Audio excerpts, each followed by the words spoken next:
Sindh assembly के इजलास में अपोजिशन के अरकान 3 हिस्सों में तकसीम हो गए। गुज़िश्ता रोज ईवान में जबरदस्ती चारपाई लाने पर स्पीकर आगा सिराज दुरानी ने सख्त एक्शन लिया और 6 अरकान असम्बली को मुअत्तल करके दाखिले पर पाबंदी लगा दी।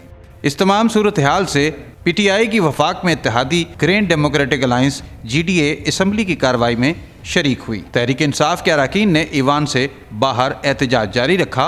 इस तमाम सूरत हाल से MKM लाताल्लुक रही, जबकि मुत्तहदा मजलिस अमल के MPA अब्दुल रशीद दरवाज़ा कूद कर असम्बली में दाखिल हो गए। फिरदौस शमीम नकवी ने ईवान में कहा कि हमारे अरकान असम्बली को अंदर आने नहीं दिया जा रहा। इस पर स्पीकर ने कहा कि इनके जो लोग बाहर हैं उनको एक एक करके अंदर ले आएं। PTI के फिरदौस शमीम नकवी ने असम्बली इजलास से वॉकआउट किया और बाहर आकर PS 101 से इस्तीफे का ऐलान किया।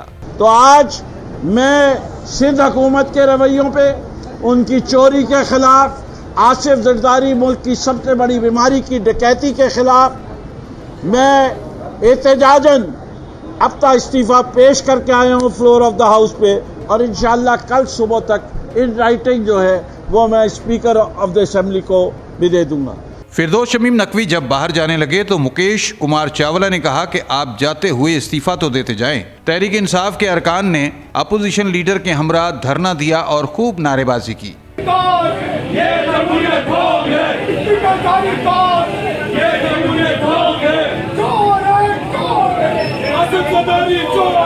सिंध असम्बली में अपोजिशन के बिखरने के बाद हुकूमती जमात पाकिस्तान पीपल्स पार्टी के लिए मैदान साफ हो गया।